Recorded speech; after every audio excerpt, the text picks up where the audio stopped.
नाती बऱ्याच प्रकारचे असतात, रिलेशन्स, आणि त्या अनेक नात्यांपैकी एक नातं आहे की जे बाप आणि मुलाचं नातं आहे.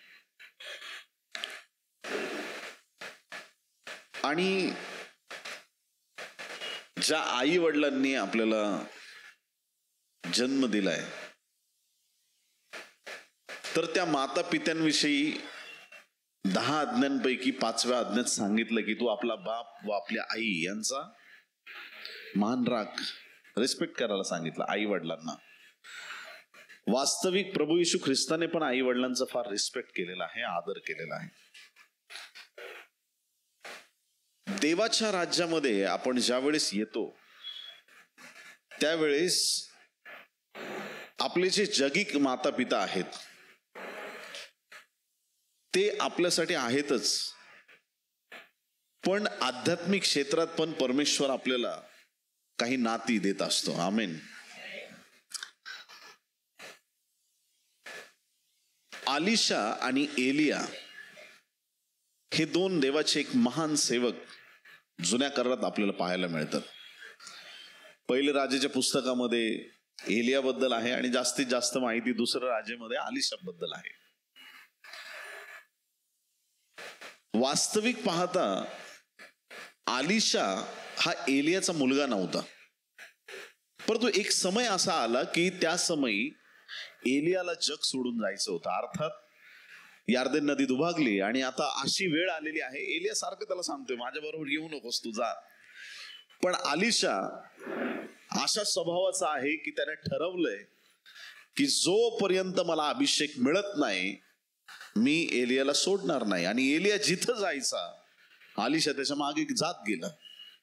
आणि एक क्षण असा आला की ज्या वेळेस एलिया आणि आलिशा यांना देवाच्या उपस्थितीने वेगळं केलं आणि एलिया वावटळी सहित स्वर्गाला जात आहे. एक अभिषिक्त सेवक ज्या वेळेस स्वर्गाला जात आहे, देवाच्या राज्यात एक महान काम करणारा सेवक ज्या वेळेस जग सोडून मरणाचा अनुभव न येता स्वर्गाला चाललेला आहे, पण तो एक वियोग आहे की जो आलिशाला सहन होत नाहीये. आणि त्याला वाटतंय की माझ्या गुरुने मला सोडून जाऊ नये. आणि त्या वियोगामध्ये ज्यावेळेस तो आपल्या मुखातून शब्द काढतो, दुसरं राजे 2 अध्याय आणि 12 वचन, 2 Kings chapter 2 verse 12, दुसरं राजे 2:12, ते पाहून आलिशा मोठ्याने म्हणाला. ते पाहून म्हणजे एलिया चाललाय. ते पाहून आलिशा मोठ्याने म्हणाला, माझ्या बापा इस्रायलाच्या रथांनो, इस्रायलाच्या राऊतांनो. तो पुन्हा त्याच्या नजरेस पडला नाही. तेव्हा त्याने आपले वस्त्रे फाडून त्याचे 2-2 तुकडे केले. आमेन. आलिशा विवळ झालाय आणि तो म्हणतो माझ्या बापा इस्रायलाच्या रथांनो, इस्रायलाच्या राऊतांनो. एलिया त्याचा बाप नव्हता, पण तरी तो त्याला बाप म्हणतोय. इथं आध्यात्मिक नाते तयार झालेले आहेत, जे नाते आत्मिक रीतीनं फार प्रबळ आहेत. जो त्याचा मुलगा नव्हता, एलियाचा जो मुलगा नव्हता, तो त्याला बाप म्हणून हाक मारतोय. मग आलिशाला पण कोणी बाप म्हटलं का? एलियाला तर आलिशा बाप म्हटला.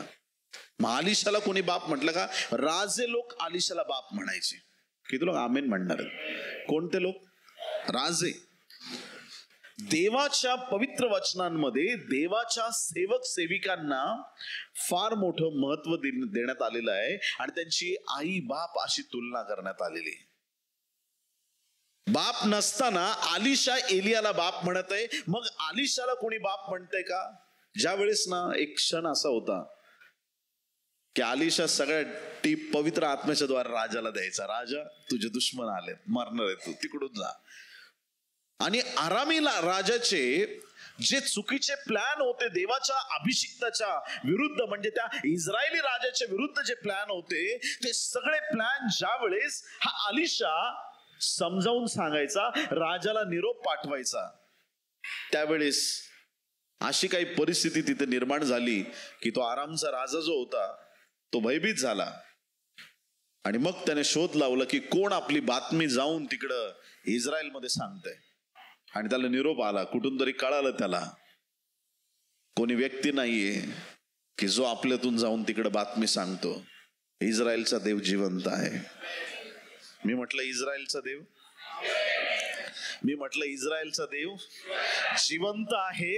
आणि ज्यांचा देव जिवंत आहे तो सगळ्या बातम्या वेळच्या वेळी पोहोचवतो, तो वेळच्या वेळी संदेश पाठवतो. तिथे एक संदेष्टा आहे ज्याचं नाव अलीशा आहे. जे काही तू शयनगृहामध्ये तुझ्या बेडरूम मध्ये प्लॅन करतोस, हे राजा, देवाचा अभिषिक्त त्या देशात आहे. आणि जोपर्यंत तो आहे तुझा एकही प्लॅन सक्सेस होणार नाही, कारण की देव इस्रायल मध्ये जिवंत आहे.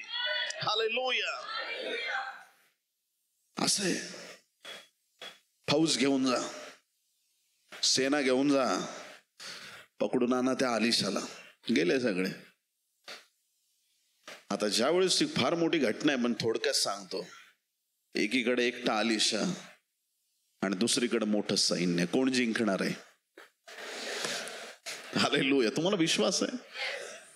मग आजपासून कधीच म्हणायचं नाही मी एकटा पडलोय. देव तुझ्या पक्षाचा आहे ना, तुला जिंकावंच लागणार आहे. हारणं तुझ्या रक्तात नाहीये. हालेलुया. शेजारच्याला सांगा, मी हारणार नाही. हालेलुया. सैन्य जरी तुमच्या विरोधात आले तरी तुमचा स्वर्गीय बाप तुम्हाला पडू देणार नाही. तो देव तुम्हाला हरू देणार नाही. त्या अलीशाला विश्वास आहे, माझा देव माझ्या बरोबर आहे. अलीशा एकीकडून आहे, मोठं त्या राजाचं सैन्य, आरामी राजाचं सैन्य त्याच्या विरोधात आहे. आणि अलीशा इकडून देवाकडे प्रार्थना करत आहे. सगळं सैन्य अलीशाने आंधळ करून टाकलं. आज रात्री देव तुमच्या वैऱ्यांना आंधळ करत आहे. त्यांच्या दृष्टीला तुम्ही पडणार नाही, कारण की देवाचा हात तुमच्या जीवनावर आहे. देव तुमचं रक्षण करणार आहे. देवाचा अनुग्रह तुमच्या जीवनावर आहे. जसे आंधळे गेले, त्यांना म्हटलं इकडं नाही तिकडं, इकडं नाही तिकडं. म्हणजे ते अलीशाला शोधायला आले. तुम्ही ज्याचा शोध करता तो इकडं नाहीये, चला मी दाखवतो. ते असे आंधळे झाले की त्यांनी अलीशावरती विश्वास ठेवला. आणि असं बोलून त्यांना डायरेक्ट इस्रायलची राजधानी शमरोन, त्या ठिकाणी तो घेऊन गेला अलीशा सगळ्यांना. तिथं पोहोचताच सगळ्यांना दृष्टी आली किती महान परमेश्वर आहे. राईट टायमिंगला राईट लोकांचे डोळे उघडतो. हालेलुया. माझ्या देवाला माहिती आहे कधी सिंहाची तोंड बंद करायची. माझ्या देवाला माहिती आहे सिंहाची तोंड कधी उघडायची. माझ्या देवाला माहिती आहे तुमच्या वैरांना कधी आंधळ करायचं आणि कधी त्यांचे डोळे उघडायचे. हालेलुया. तो त्यांना तोपर्यंत आंधळ करेल जोपर्यंत ते तुमच्या विरोधात आहेत. ज्यावेळेस ते बदलतील आणि ज्यावेळेस त्यांचे डोळे उघडतील, तुमची उन्नती झालेली त्यांच्या दृष्टीस पडेल. तुमच्या जीवनात आलेले आशीर्वाद तुमचे वैरी पाहतील आणि ते म्हणतील तुझा देव जिवंत आहे. हालेलुया. बोलो येशू मसीह की. आता ज्या वेळेस वैऱ्याचं सैन्य चालून आपल्या दारात आलंय, एक टाइम असा होता की त्यांनी अलीशाला घेरलं होतं. पण एक टाइम असा आलाय की त्या सैन्याला आपल्या सैन्याने घेरलंय. हालेलुया. कौन किसके कब्जे में कभी जाएगा बोल नाही सकते. हालेलुया. त्याच्यामुळे घमंड ह्याच्यावर करू नका की तुमच्याकडे किती पॉवर आहे. हालेलुया. इतका महान असा देवाचा अभिषिक्त दास आहे. आता इस्रायलचा राजा जो शमरोनात आहे तो अलीशाला एक प्रश्न विचारतो. प्रश्न काय आहे का? हे देवाच्या सेवका? नाही, असं नाही म्हणत तो. हे देवाच्या अभिषिक्त दासा? नाही. हे अलीशा? नाही. ऐका, दुसरं राजे 6:21, 2 Kings chapter 6 verse 21. दुसरं राजे 6वा अध्याय 21वा वचन. त्यांना पाहून इस्रायलाचा राजा अलीशाला म्हणाला, बाबा मी ह्यांना मारून टाकू काय? किती लोक आमीन म्हणतील गोष्टीला. त्याचा बाप आहे का तो? तो संदेष्ट आहे, तो अभिषिक्त दास आहे. पण राजा त्याला बाबा म्हणत आहे. बापाचा दर्जा देवाच्या सेवकांना त्याने दिलाय. बाबा, मी यांना मारून टाकू काय? आता शेवटी बापच आहे तो. त्याने सांगितलं, घरी आलेल्या पाहुण्यानं तू मारत असतोस काय? खायला प्यायला दे त्यांना. हालेलुया. त्यांचा लाड कर चांगला आणि त्यांना जाऊ दे. राजाने ऐकलं आणि तिथून पुढं आरामी लोकांच्या टोळ्या कधी त्यांच्याकडे आल्या नाहीत. हालेलुया. प्रभूची स्तुती असो. देवाच्या प्रिय लोकांनो, आलिशा एलियाला बाबा म्हणतोय. राजा, इस्रायलचा राजा, देवाचा सेवक आलिशा याला बाबा म्हणतोय. आणखीन एकदा घटना. इस्रायलचा राजा ज्या वेळेस आलिशा आजारी पडला त्यावेळेस त्याला भेटायला आला. आणि ज्या वेळेस त्याने आलिशाच्या दुखण्याकडे पाहिलं, आलिशा आता मरणार आहे हे त्याला कळालं. दुसरे राजे 13वा अध्याय 14 वचन. 2 Kings chapter 13 verse 14. दुसरे राजे 13:14. ज्या दुखण्याने आलिशा मरणार होता ते त्याला आता लागले. बरेच लोक असं म्हणजे टार्गेट घेऊनच चालतात. आजार आला म्हणजे सैतान. ऐकताय तुम्ही? एखाद्याला आजार लागला, एखादा मोठा देवाचा सेवक जरी आजारी पडला तर ते हे सैताना निघ याच्यातून. ऐकताय तुम्ही? मग आलिशाला काय दुष्टात्म्याची बाधा झाली इथं? ह्या दिवसात बऱ्याच लोकांचे डॉक्टरीन बिघडलेत. सुधारण्याची गरज आहे. ऐकताय तुम्ही चर्च? कारण की ज्याला अभिषेक आहे ते पण प्रीच करतायत आणि ज्याने अभिषेक रेंटवर आणलाय ते पण प्रीच करतायत. आणि त्याच्यामुळे खऱ्या वचनाची भेसळ होताना दिसते. ज्याला बोलवलंय जे काम करण्यासाठी त्याने ते काम केलं तर खरंच आशीर्वाद उतरून येतील. आणि जे आपलं काम, आपलं कॉलिंग सोडून भरकटलेत त्यांच्यामुळे देवाच्या राज्यात गडबड आहे. ज्या आजारामुळे हा देवाचा अभिषिक्त मरणार आहे, ज्या दुखण्याने आलिशा मरणार होता ते त्याला आता लागले. तेव्हा इस्रायलाचा राजा योवाश त्याच्याकडे गेला. दास आजारी पडलाय, त्याला कोण भेटायला आलाय? इस्रायलचा राजा योवाश त्याला भेटायला आलाय. तो ओढून त्याचे मुख पाहून रडू लागला व म्हणाला, बाबा, अहो बाबा, इस्रायलाच्या रथांनो, इस्रायलाच्या राऊतांनो. राजाला वियोगाचं दुःख सहन होईना.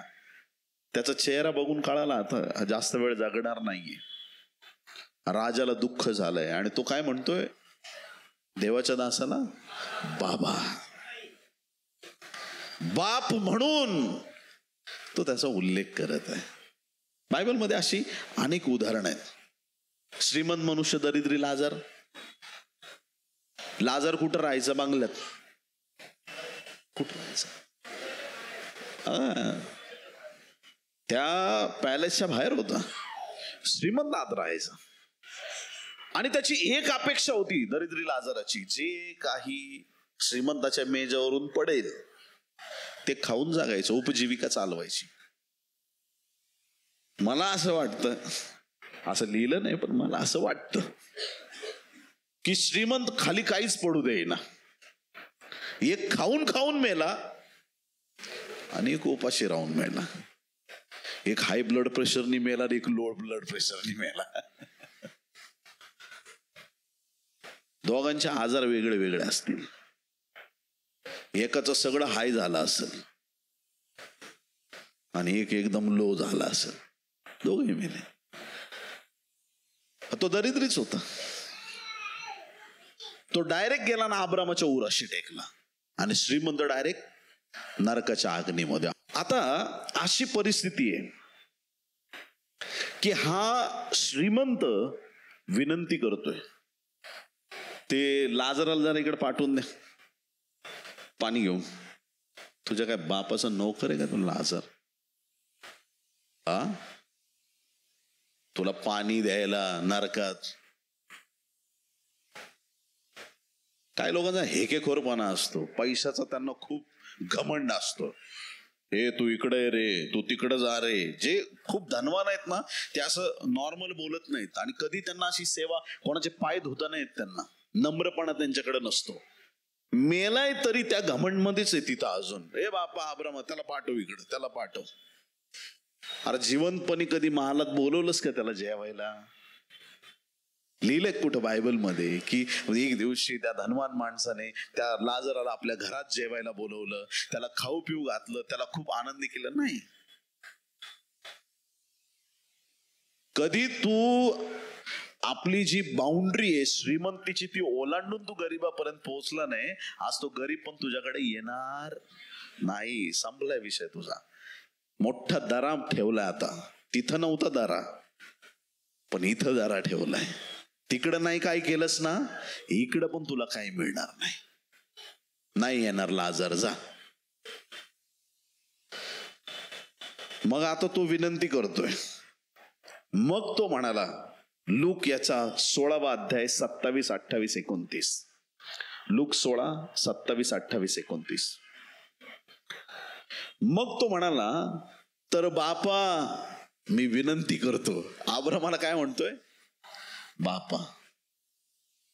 तो लाजराचा पण बाप आहे, आणि तो श्रीमंत मनुष्य नरकात गेलाय ना, त्याचा पण बाप आहे.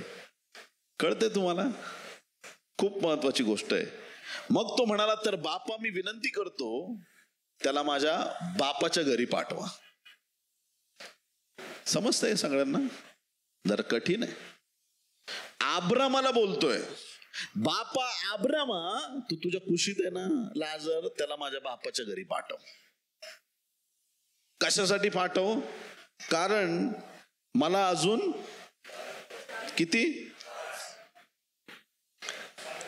त्याला माझ्या बापाच्या घरी पाठव, कारण मला 5 भाऊ आहेत. त्यांनी तरी ह्या यातनेच्या स्थळी येऊ नये म्हणून त्याने त्यांना इकडची साक्ष द्यावी.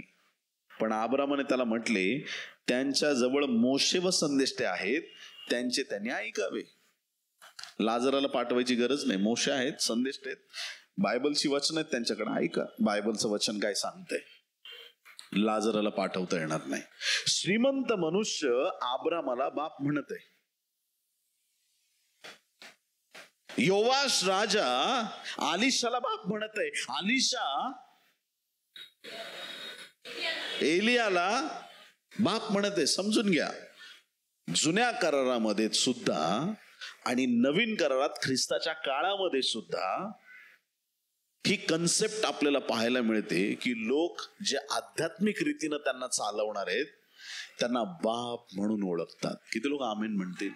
हालेलुया, बोलो येशू मसीह की.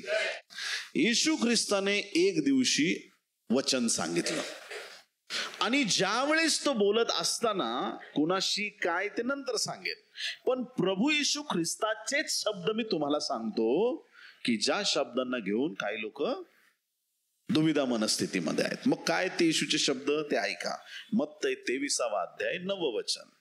मॅथ्यू चॅप्टर 23 वर्स 9. मत्तई 23 आणि वचन 9. पृथ्वीवरील कोणाला आपला पिता म्हणू नका. ऐकलं? ओके. पृथ्वीवरील कोणाला आपला पिता म्हणू नका, कारण तुमचा पिता एक आहे, तो स्वर्गात आहे. स्वर्गात आपला पिता आहे, आपला स्वर्गीय बाप आपला पिता आहे. पृथ्वीवर कोणालाच बाप म्हणू नका. जन्मदात्या बापाला बाप म्हणायचं का नाही म्हणायचं? आध्यात्मिक पिता असला पाहिजे की नको? येशूने सांगितलं कोणाला बाप म्हणू नका. तुम्ही देवाचं वचन मोडता, येशूचा शब्द मोडता.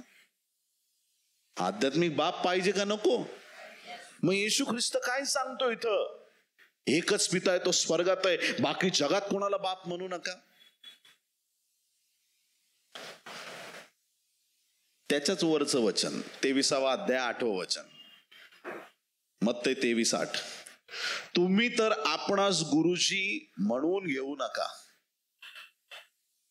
लोक म्हणतात पास्टर विकास एक चांगले बायबलचे शिक्षक आहेत. तुम्ही ऐकलं असेल कदाचित, पण बायबल तर सांगतं स्वतःला गुरुजी म्हणून घेऊ. कारण तुमचा एकच गुरु ख्रिस्त आहे व तुम्ही सर्व भाऊ भाऊ आहात. ह्या जगात कोणाला बाप म्हणू नका, ह्या जगात कोणाला गुरु म्हणू नका. मग तुम्हाला गुरु असला पाहिजे का? तुम्हाला आध्यात्मिक बाप असला पाहिजे का? कारण मी आधी सांगितलं, बघा आलिशा बाप म्हणतोय एलियाला, बघा योवाश राजा आलिशाला बाप म्हणतोय, बघा कोण कोणाला काय काय म्हणतोय ते. तो श्रीमंत मनुष्य अब्रामाला बाप म्हणतोय. हे सगळं ऐकलं आणि येशूचे शब्द आता आहेत, जगात कोणालाच बाप म्हणू नका. येशू म्हणतोय कोणाला पिता म्हणू नका, कोणाला गुरुजी म्हणू नका. आता ज्यावेळेस ही वचनं आपण वाचतो, मग त्याचा खरा अर्थ काय ते कळायला पाहिजे. इथं बायबलमध्ये कैक उदाहरण आहेत. So many examples are there. कितीतरी उदाहरण आहेत की आध्यात्मिक रीतीनं आध्यात्मिक पिता हा डायरेक्ट शब्द अख्ख्या बायबलमध्ये नाहीये. ट्रिनिटी, त्रैक्य हा शब्द अख्ख्या बायबलमध्ये कुठंच नाहीये. मग आपल्याला कसं कळतं? तुम्ही वाचल्यानंतर त्या गोष्टी आपल्याला लक्षात येतात. येतंय लक्षात मी काय बोलतो ते? जर प्रत्येक गोष्ट जर इथं लिहित राहिलं असतं तर एक बायबल नाही, कमीत कमी 200-500 बायबल झाले असते आणि माणसाने बालपणी चालू केलं असतं तरी मरेस्तवर संपलं नसतं वाचून. कळतंय तुम्हाला? इथं टू द पॉइंट आपल्याला काय पाहिजे एक्झॅक्ट ते दिलेलं आहे. बाकीच्या गोष्टी तुम्हाला समजून घ्यायच्यात. आता येशू ख्रिस्ताने का सांगितलं पृथ्वीवर कोणालाही बाप म्हणू नका? तर त्या वचनाच्या मागे पुढं काही लोक वाचतच नाहीत. तिथंच उत्तर आहे. कळतंय तुम्हाला? ऐका, मत्ते 23:1-10 आपण वाचूया. आता ही वचनं वाचताना तुम्हाला तो प्रभूचा म्हणण्याचा काय उद्देश होता तो 100% क्लिअर होईल. वाचूया आपण पहिल्या वचनापासून. Matthew chapter 23:1 onwards. मत्ते 23:1 पासून पुढे. तेव्हा येशू लोकसमुदायास व आपल्या शिष्यास म्हणाला, शास्त्री व परुषी हे मोशेच्या आसनावर बसले आहेत. कुणाच्या आसनावरती? आई योग्यता.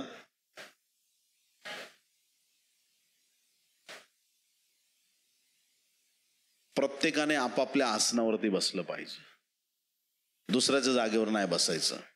हे कुठं जाऊन बसलेत? म्हणजे मोशे जसा ग्रेट होता तसं आम्ही त्याचे एवढे ग्रेट आहेत असंही स्वतःला समजत होते. हा घमंड आहे. म्हणून ते जे काही तुम्हाला सांगतील ते सर्व आचरित व पाळीत जा. जे काही ते तुम्हाला शिकवणार आहेत मोशेच्या ग्रंथातून ते पाळा, वचन पाळा. पण पुढं काय सांगितलंय? परंतु त्यांच्या कृतीप्रमाणे करू नका. कोणाच्या?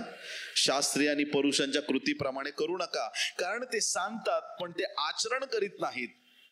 जड अशी ओझी बांधून ते लोकांच्या खांद्यावर देतात.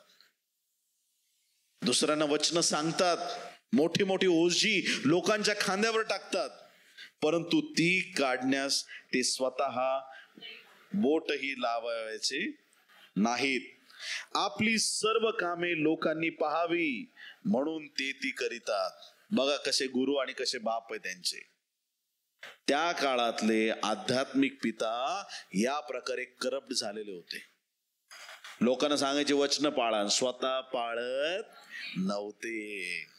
दारू पिऊ नका आणि घरी गेल्यावर याला 1 क्वार्टर लागणार आहे. तंबाखू खाऊ नका, माझी पुढी बॅगेत व्यवस्थित ठेव. एकच लग्न करा, पाळक 4-4 करेल. असे त्या काळातले लोक होते. हे सांगायची वचन पण स्वतः पाळत नव्हते. नियम तुमच्यासाठी आहेत, नियम तुमच्यासाठी आहेत. सिग्नलला तुम्ही सगळे थांबता? नाही थांबत. गाडी घेऊन चालले पायीने, गाडी थांबलं पाहिजे की नाही सिग्नलवर? नियम बनवणाऱ्यांना नियम नाहीत हा फार पुरातन समज आहे. आणि म्हणून इथं ह्या लोकांचा समज असा आहे की आता आम्ही नियम शिकवतो, आम्हाला पाळायची गरज नाही, आम्ही फक्त सांगणार तुम्ही पाळा, आम्ही नाही पाळणार. आपली सर्व कामे लोकांनी पाहावी म्हणून ते ती करीतात. ते आपली मंत्रपत्रे रुंद व आपले गोंडे मोठे करतात. सेवकांना अभिषेकाने ओळखलं गेलं पाहिजे, कपड्यांनी नाही. तो कसा आला, तो सायकलवर येऊ दे, घेणं देणं नाही, पण त्याच्यावरचा अभिषेक सामर्थ्यवान आहे. त्या अभिषेकावरती कळालं पाहिजे, त्या अभिषेकावरून त्याची ओळख झाली पाहिजे. मुख उघडलं ना, देवाची अग्नी उतरून येते. अभिषिक्त आहे. आमची ओळख कशावरून आहे? गोंडे मोठे करतात, वस्त्राला लावायचे. मंत्रपत्रे रुंद करतात.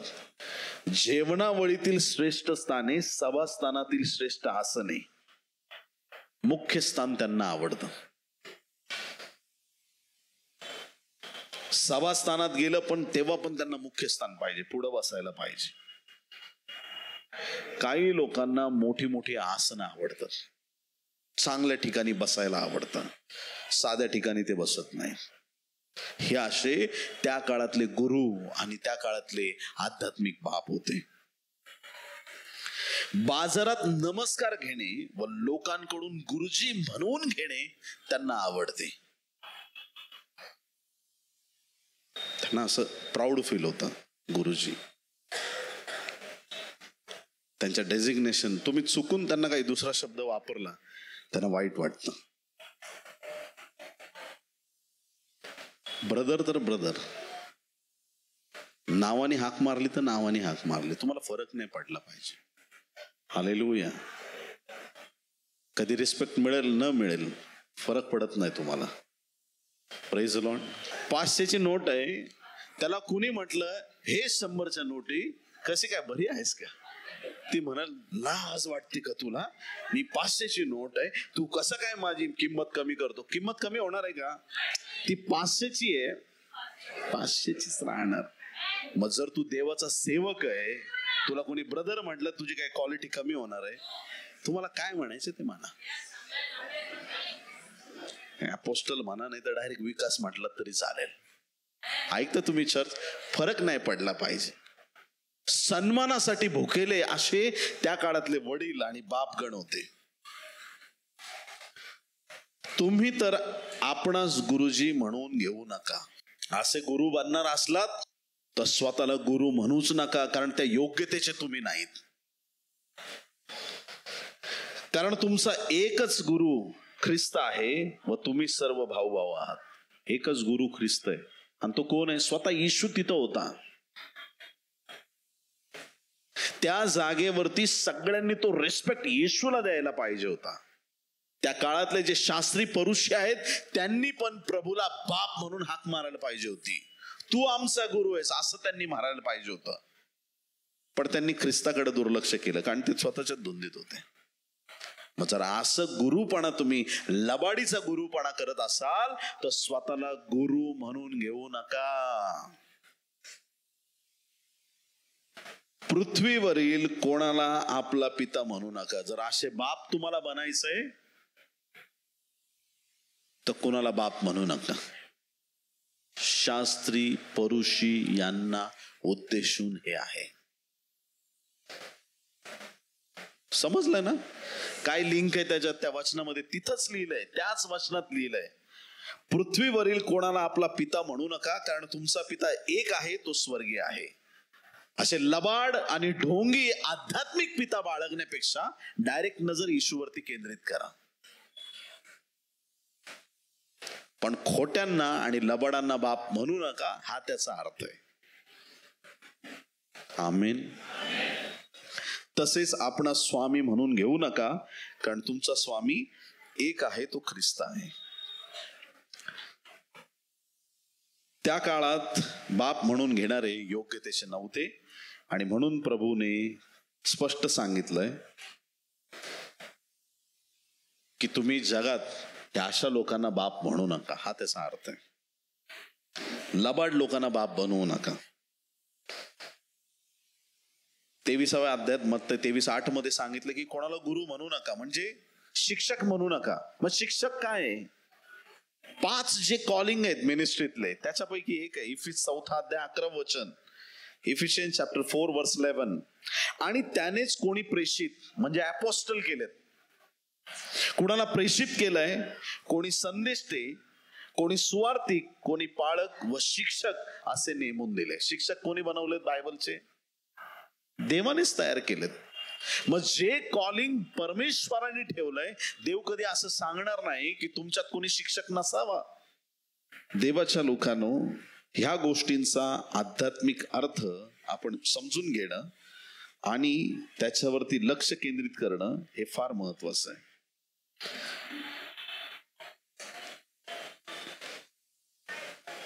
प्रेषितांची जी सेवा आहे, 1 पेत्र 5 अध्याय 13 वचन, 1 पीटर चॅप्टर 5 वर्स 13. बाबेलातील तुमच्यासारखी निवडलेली मंडळी तुम्हाला सलाम सांगते आणि माझा मुलगा मार्क हाही सलाम सांगतो. मग खरंच पेत्राचा मार्क मुलगा होता का? नाही. हे आत्मिक नातं आहे. हे आत्मिक नातं आहे.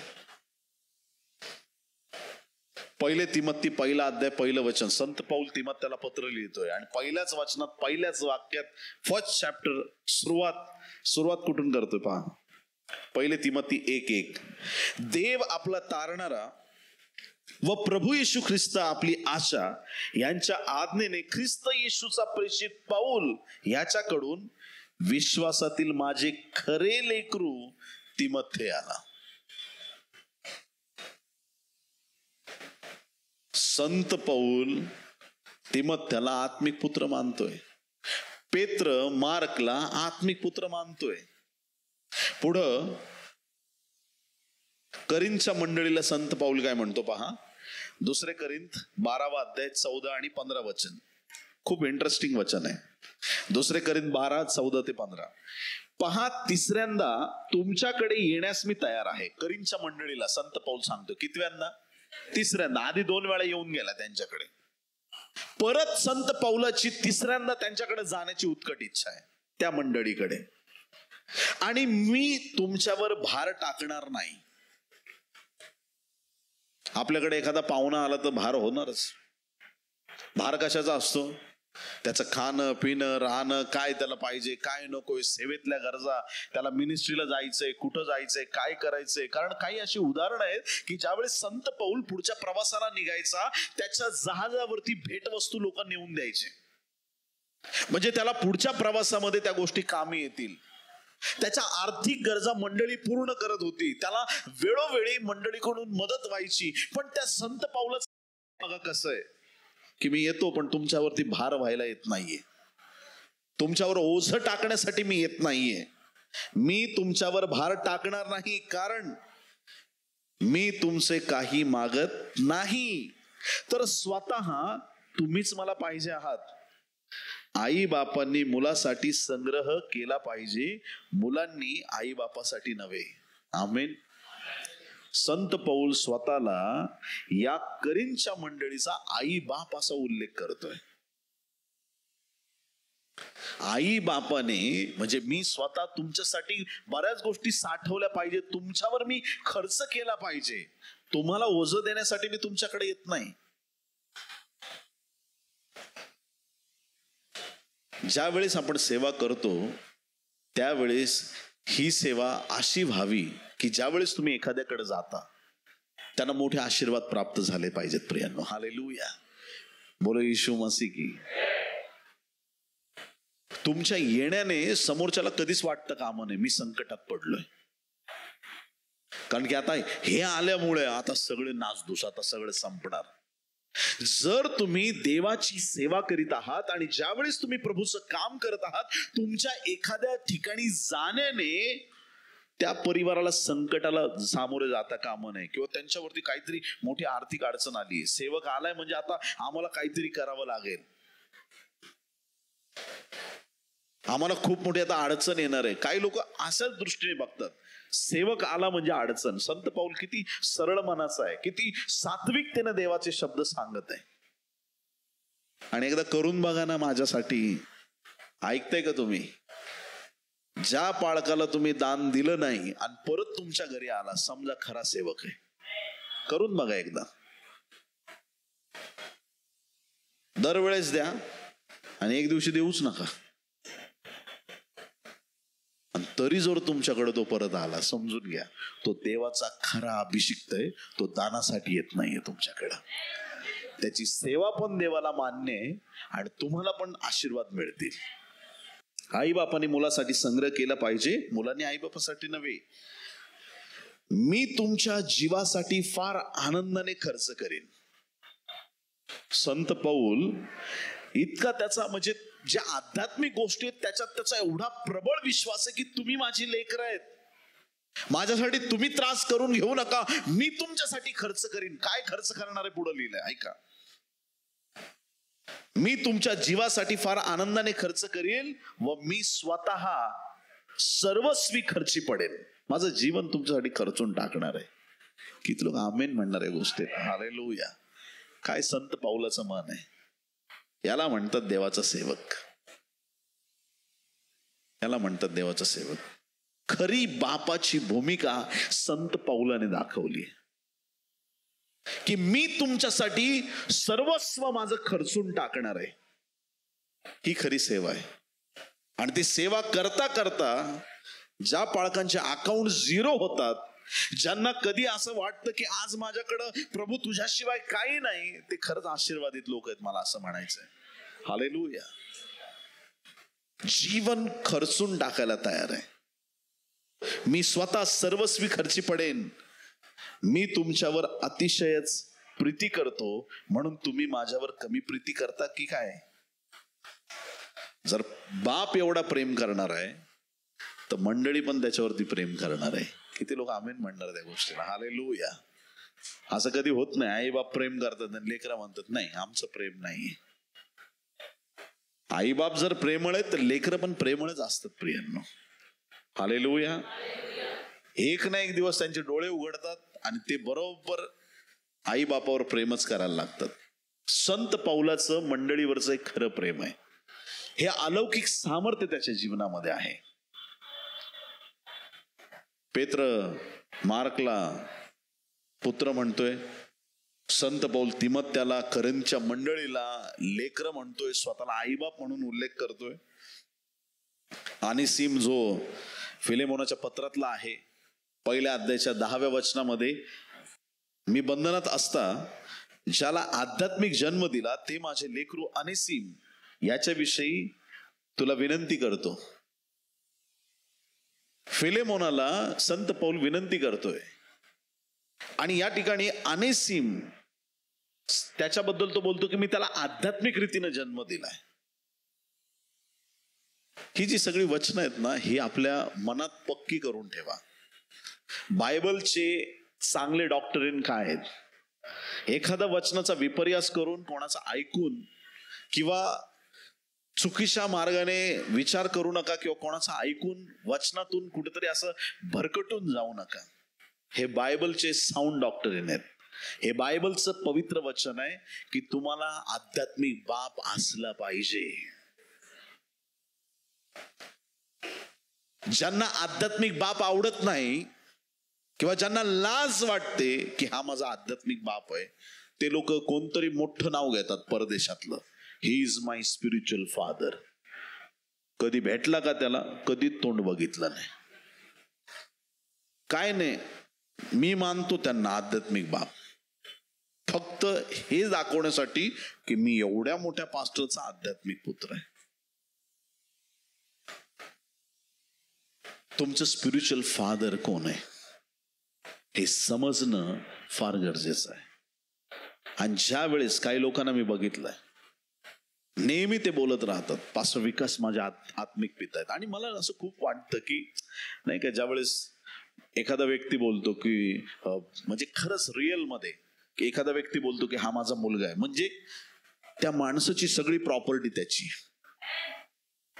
ज्यावेळेस एखादा म्हणतो की हा माझा स्पिरिच्युअल फादर आहे, जो अभिषेक त्या दासावरती आहे, त्याच्यामध्ये त्याने स्वीकार केलाय की हा अभिषेकाचा मी पण भागीदार आहे, आणि त्या व्यक्तीच्या जीवनात ते काम दिसायला सुरुवात होते. आणि जे म्हणतात मला आध्यात्मिक बाप नाहीये, कुणीच नाहीये, मी कोणाला बाप मानत नाही, ते असेच लावरीस सारखे इकडे तिकडे भटकत राहतात आणि त्यांचं सुरुवात शेवट काहीच नसते. तुम्हाला आत्मिक बाप असणं गरजेचं आहे. हालेलुया. एक स्वर्गातला बाप आहे, ज्या बापाने इथं सेवक संदिष्ट ठेवलेत, त्याच्यात तुम्हाला आत्मिक बाप असणं फार गरजेचं आहे. आणि जे हे बायबलचे तत्व आहेत ते जे स्वीकारतात, त्या नियमांमध्ये येतात, त्या सगळ्या देवाच्या कृपेमध्ये येतात, त्यावेळेस त्यांच्या जीवनात आशीर्वाद मोकळे व्हायला सुरुवात होते. योहान मंडळांना ज्यावेळेस बोलतोय, 1 योहान 2 अध्याय 1 वचन, 1 जॉन चॅप्टर 2 वर्स 1, येशूचा शिष्य योहान काय म्हणतो पहा. अहो माझ्या मुलांनो, योहान मंडळीला काय म्हणतोय? अहो माझ्या मुलांनो, तुम्ही पाप करू नये म्हणून हे मी तुम्हाला लिहितो. जर कोणी पाप केले तर नीतिसंपन्न असा जो येशू ख्रिस्त तो पित्याजवळ आपला कैवारी आहे. मंडळीला लेकरं म्हणून, मुलांनो म्हणून देवाचे सेवक, ॲपोस्टल्स, हे देवाचे प्रेषित लोकांचा उल्लेख करत आहे. त्या काळात जे मंडळांचं सामर्थ्य होतं, ते सामर्थ्य आजही तसंच वाहत चाललेलं आहे. हा मंडळांचा काळ आहे, तोही मंडळांचा काळ होता, आजही मंडळांचा काळ आहे. मग ही बायबलची तत्व आम्ही आमच्या जीवनात स्वीकारणं गरजेचं आहे. आमेन. बोले यीशु मसीह की हालेलुया. प्रभू तुम्हाला आशीर्वादित करो. आमेन. हालेलुया. जे तुम्ही फॉलो करता ते स्ट्रॉंगली फॉलो करा. आणि अजून एक त्याच्या पाठीमागे एक रहस्य आहे. कधीच सांगू नका की मला 4 स्पिरिच्युअल फादर आहेत, संडेला माझे हे स्पिरिच्युअल फादर आहेत, थर्सडेला विकास कांबळे, आणि 2 दिवस मग ते तिकडचे फादर आहेत आणि मग इकडचे पास्टर आहेत. तुम्हाला एकच आध्यात्मिक बाप असला पाहिजे. मीटिंगला कुठेही जा, अख्ख्या जगात जा, पण आध्यात्मिक बाप एक असला पाहिजे. हालेलुया. एकच ठिकाणी 100% तुमचं समर्पण असलं पाहिजे. हालेलुया. त्या समर्पित सेवेच्या द्वारे तुमचं जीवन आशीर्वादित होणार आहे. आज मिनिस्ट्रीज स्ट्रॉंग का नाही होत आहेत? सैतान बहकवतो आणि लोक बहकले जातात, आणि जे बहकलेले लोक सेवा करतात त्यांची मिनिस्ट्री कधी यशस्वी होत नाही. जिथं चुकीचं शिक्षण आहे, नक्की तिथून तुम्ही बाहेर निघालं पाहिजे. मी तुम्हाला सपोर्ट करतो. जिथं तुम्हाला देवाच्या वचनाचं काहीतरी विपर्यास करून तुम्हाला पार भरकटून टाकलं जाते, तुमची आध्यात्मिक वाढ होत नाही, 100% निघा बाहेर त्यांच्यातून. मी तुमच्या पाठीशी उभा आहे. पण जिथं तुमची आध्यात्मिक वाढ होते आणि जिथं तुम्ही खूप वाढलात आणि अचानक एक दिवशी तुम्हाला कळतं की अरे माझा तर उपयोग पास्टरपेक्षा जास्त व्हायला लागलाय, मला आता इथून निघावं लागेल, कारण आता मला पण माझं इस्टॅब्लिश करायचं आहे, मला पण हे करायचंय. सैतान तुम्हाला भरकटवत आहे. हालेलुया.